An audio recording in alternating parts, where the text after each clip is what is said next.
عليكم. اليوم حنعمل خبز الزبدة والروزماري.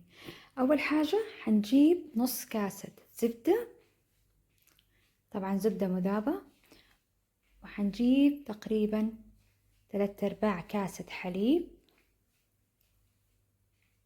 حليب دافي،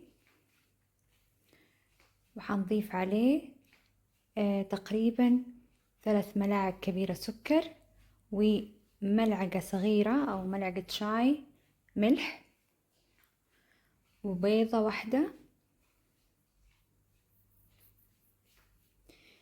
وملعقة كبيرة خميرة.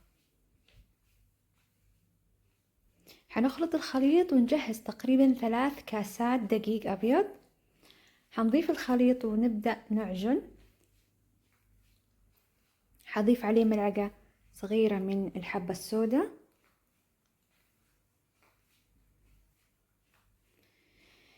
كذا خلاص. بعد العجن صار عندي جاهز. حأتركه تقريبا لمدة ساعة يتخمر معايا.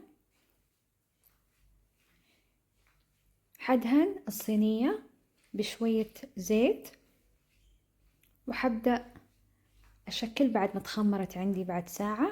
حبدأ أشكل الخبز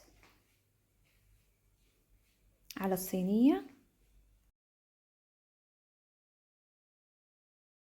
حتركها أو حغطيها شوي، وحتركها تقريبا لمدة 10 دقايق ترتاح.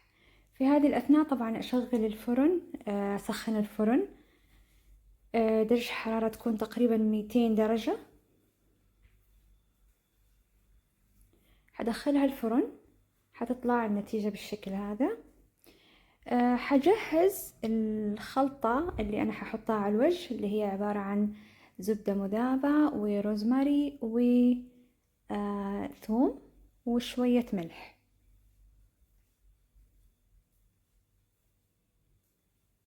أحب أذكركم بس اللي ما اشترك بالقناة يشترك، وإذا عجبكم الفيديو لا تنسون تدعمونا بلايك. كده خلاص الخليط صار جاهز عندي، بس أضيفه على وجه الخبز. وبكذا خلاص وصلنا لنهاية الفيديو. أتمنى وصفة اليوم تكون عجبتكم. انتظروني في فيديو جديد. مع السلامة.